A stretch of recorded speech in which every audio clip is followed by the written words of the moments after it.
Hey, welcome to Real Vendor Talks. I'm Jeff Hellenbrand with Cake Coaching, and I am very pleased to be joined today by Emily Steffen, the supremely talented wedding photographer. Her company is Emily Steffen Photography, and she's also getting into fabric design as well, and hopefully she'll tell us a little bit more about that as well today. But I am super happy to have the award-winning and super talented Emily with us. Thank you so much for joining us.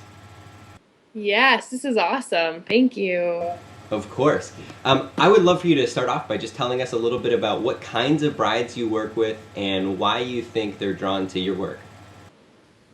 Right. Well, I'm here in Wisconsin, right on the border of Minnesota and Wisconsin. So I draw a lot of just really in the Midwest. I feel like we have a lot of down to earth, normal people. So that's really who I attract a lot of. Being right between Minnesota and Wisconsin, I'm kind of in both states, which is pretty cool. I'm not really a city girl, so I attract a lot more, I guess, rural people, more rustic barn weddings, which happens to be trendy right now, but that's what we've been doing in Wisconsin forever because that's what we have for venues, for barns and backyards. So those are the venues I'm at actually quite often. And my brides tend to be really laid back, focused more on the marriage, a little bit less on the wedding, although they do have quite a bit of detail. It's really just family centered, family focused, which I love. I love the weddings that we are able to go to. And I've really focused on trying to get my brand around that. So I feel like that's probably part of the reason why I keep attracting the same sort of brides, which is great for me. hmm Well, you mentioned your brand, and I absolutely love your brand. I think you're really known in this industry for having an amazing brand that really is just authentic. It's you. What do you think has made it so effective?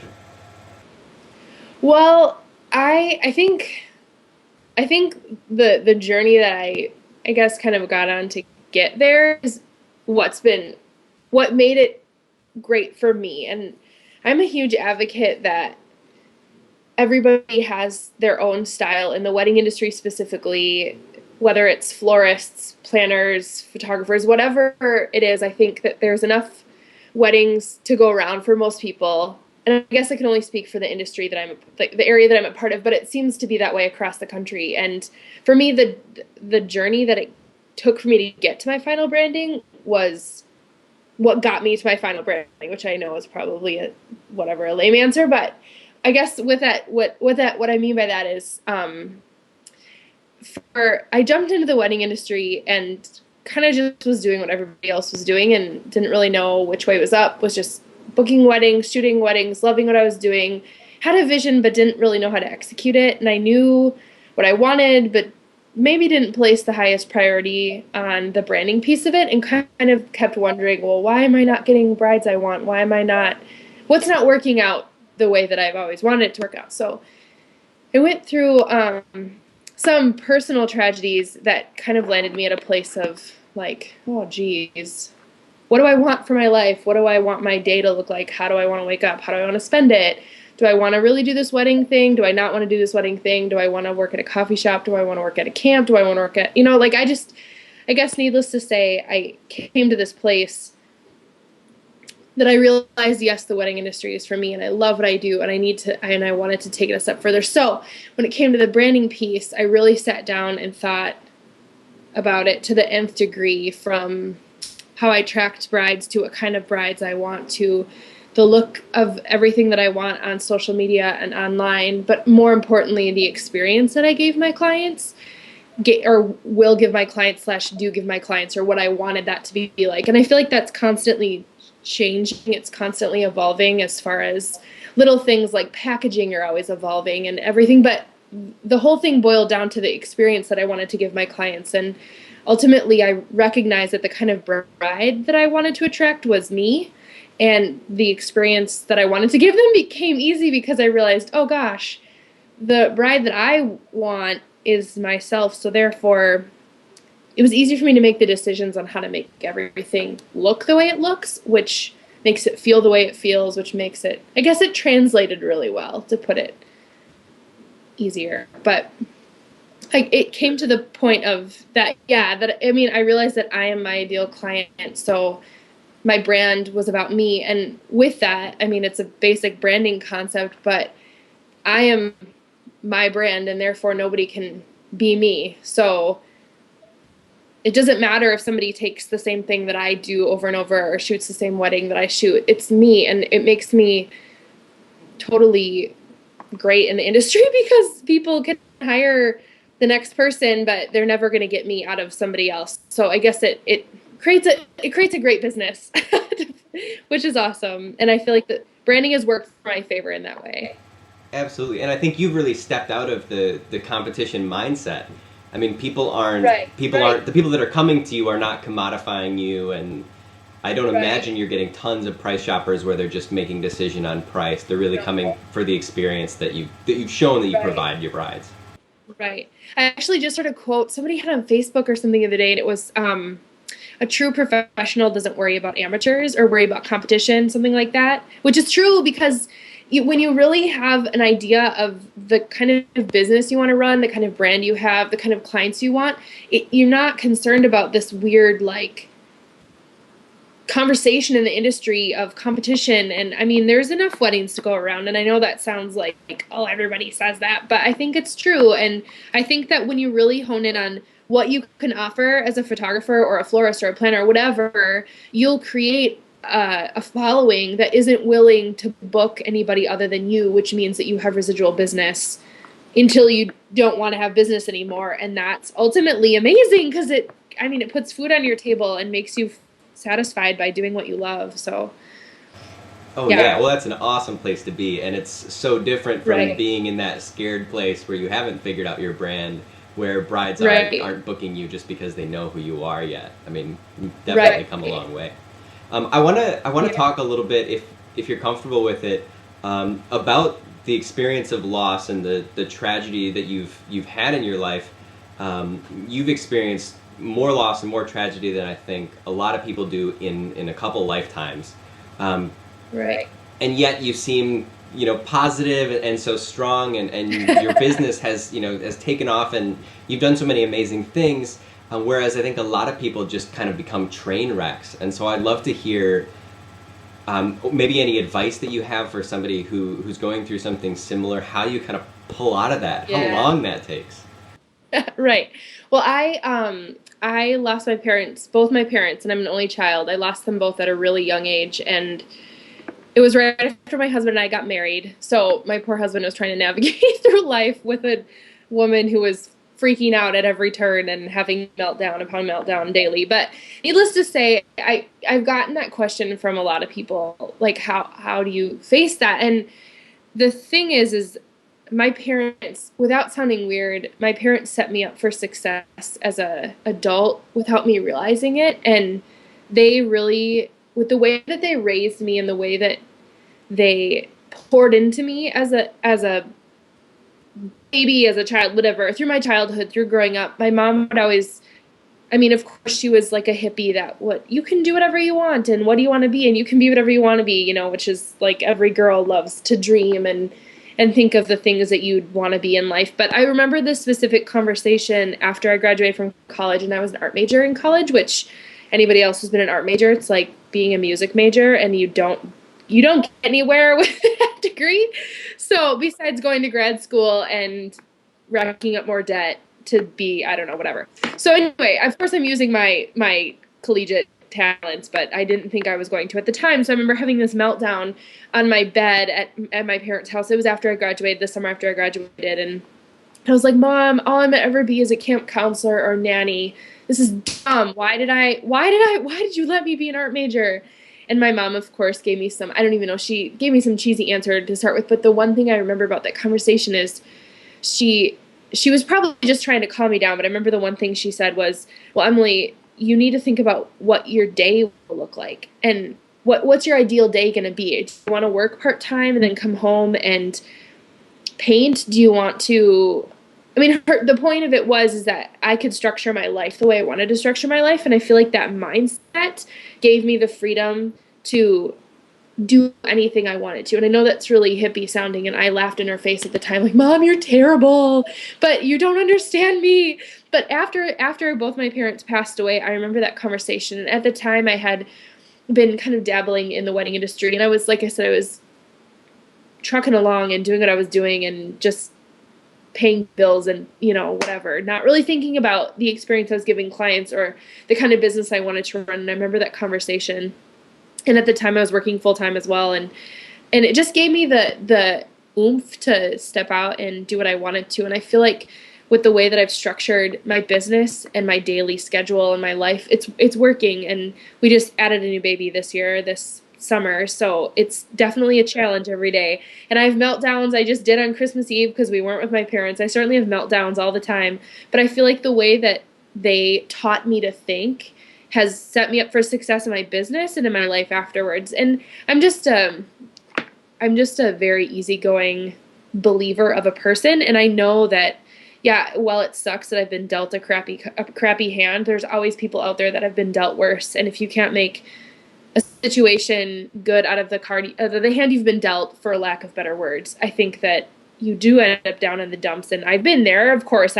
Not to say that grief and loss is easy, but I think it gave me an extra pep in my step to achieve what I'd really wanted to, because I felt like, well, I guess I feel like my life can't get any worse, so I'll try at doing something that I really want to do. And if I fail, I fail, and if I succeed, I succeed. And I'm not sure I would say that now, but I did at the time. So, yeah. So, I mean, the long answer to your question is you make it through, and people pray for you, and they come alongside you. And yeah, that's right. So my parents really, I mean, they prepared me, but without me even realizing it. Yeah. Well, that's an unbelievably hard thing, but that's so cool how that Yeah. worked for you, and that you have those little gifts to remember them by, and Right. to help you through. You are, like, I think, really talented, not just in photography and your work, of course, but also at finding that balance, at creating your ideal day, at finding time for family and finding time for work. So many of the photographers I talk to are in editing hell 6 to 12 months of the year, and they're just slammed all the time, and it never gets easier for them. And Right. you are somebody who, in my mind, has really figured it out in a lot of ways. How do you think? Thank you. Yeah. Well, how have you done that, really? I mean, I think that's the question for them is, how Yeah. I'm a photographer. I'm doing as many weddings, if not twice as many as you're doing, or Right. whatever. But, like, how do you find time? That balance. Well, first of all, my husband is huge with that because his shtick in life is balance. And right after my parents had died and I kind of started this journey of my business, I think anybody who I got like mildly obsessed with making it work right, and I have to make this happen, and I have these lists, and I have to get this logo. And I mean, everybody gets this laundry list of things to do. And probably should not admit this, but we had many knockdown, drag-out fights of, Emily, close your office door and come watch a movie with me in the living room. And I was like, no, I have so much to do. I have so much to do. So Aaron's really held me accountable to that. So it hasn't come easy. It's been a little bit of a challenge at first, but I think when push comes to shove, I realized the thing with balance and the thing with balancing your personal life and being a business owner, and I feel like I'm going through a whole nother realm of this with adding a baby this summer, is that there has to be office hours. There has to be a time where you're working and a time that you're not. Because the reality is that I came to this conclusion after many fights with Aaron that my work is never going to be done, that all my emails are never going to be answered.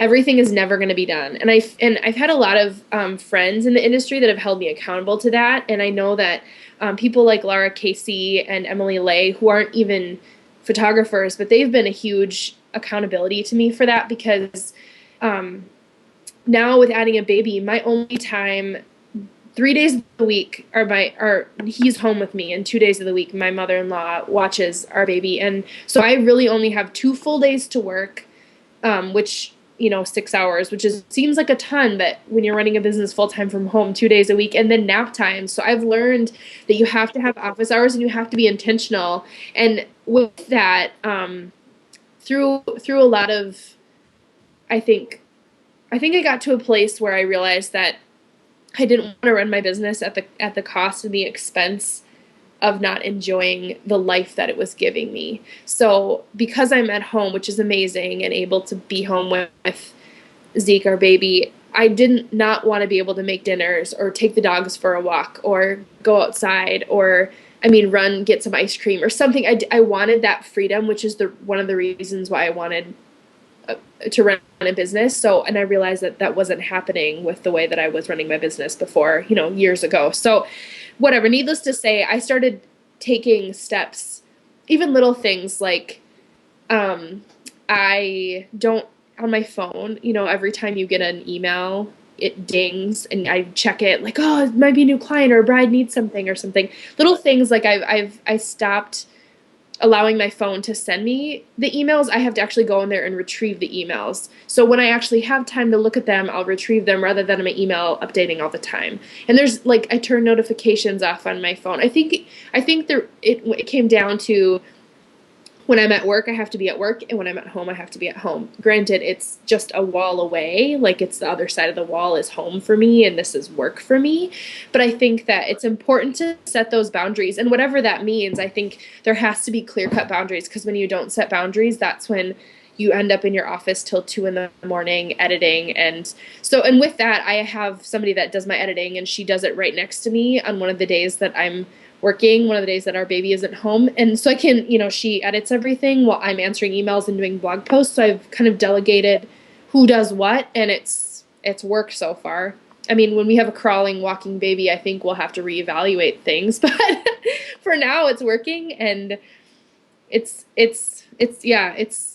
definitely necessary for running a business at home to have boundaries and office hours and shut your door, because it's tough all the time to and think that everything's I love the idea of using technology instead of letting it use you. So actually turning off notifications, doing those things where you're not getting pinged, where you can focus on what you need to focus on, and then come back to the business. That's huge. But I think I think you're right that the biggest thing is creating those boundaries, those definitions, because they exist for everybody else in like the 9 to 5 cubicle world, but we have to make it up. We have to make up all the rules in our businesses. Right. So you're a newer mom, and you said that's changed things for you. For people in the industry, photographers, everybody who are maybe pregnant for the first time and are thinking, how am I going to do this? What wisdom do you have to share with the rest of us? Yes. Well, we got pregnant and I had Zeke in June. So it was the middle of wedding season. It was not planned by any means. We're thrilled about him, but it was not at all thought out and planned. So it was a huge stressor at first. I remember pacing the hallway yelling at Aaron when he first found out I was pregnant. How could this happen? This is terrible. And how am I going to make any money this summer for our family? Because I can't shoot weddings while I'm 500 pounds. So it was a huge surprise. But nonetheless, we got through it. I think prepare as much as possible. I did absolutely every possible thing I could imagine before I had him. Like even ordering new shipping boxes and packaging. I had everything that I possibly imagined. I made the longest list and got through. I mean, I worked probably a little bit more than I should have, before he was born, but it was a little bit of the off season, so it wasn't that big of a deal. And I prepared every possible thing. Brides knew the situation. I had a blog post ready to go for when I knew that I was going to take the month off when we had him, which I would recommend taking more than a month off, but that's what I was given, and the fact that I had weddings. But I just prepared as much as I possibly could and set up boundaries and know that after the baby comes, things are going to change, and you just have to find time that works for you and set a schedule. I'm a very type B person, so my schedule is really relative, but every morning I answer emails during Zeke's nap. Every afternoon I get as much done as I can during his nap. Sometimes it's blogging, sometimes it's editing, sometimes it's uploading. I just make a list and get as far down as that list as I possibly can, and then I walk out the door when he wakes up. And you do what you can do, and it's prepare as much as you can, I guess. That's the best I can give you. Well, thank you. And tell us a little bit about being in the fabric design world. What's going on with that? Well, it's been a journey. I don't know what I'm doing at all, which is fun. So I'm starting to sell textile patterns, and I was kind of I didn't understand what I was getting myself into. So I launched everything last year, and I'm just now able to start selling them because I was waiting for licensing, blah, blah, blah, that whole world of retail that I didn't know that I had to be aware of.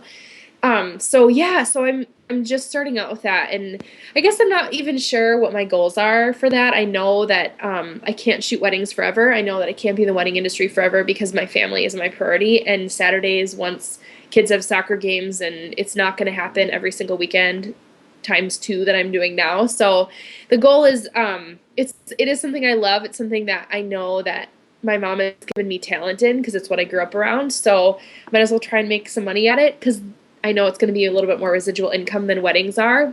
So we'll see. I don't know. We'll see what happens. I know that I'll start off selling patterns and textiles and go from there. I don't know.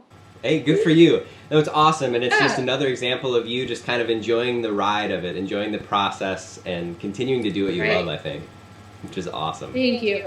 Yeah, thank you for Yes. taking time out of your schedule to join us today. I really appreciate it. Welcome. And we've been chatting. Awesome. Thank you. And we've been chatting with Emily Steffen. If you want to learn more about her, see her fabric design work, check out her gorgeous pictures, or hire her, you can go to emilysteffen.com.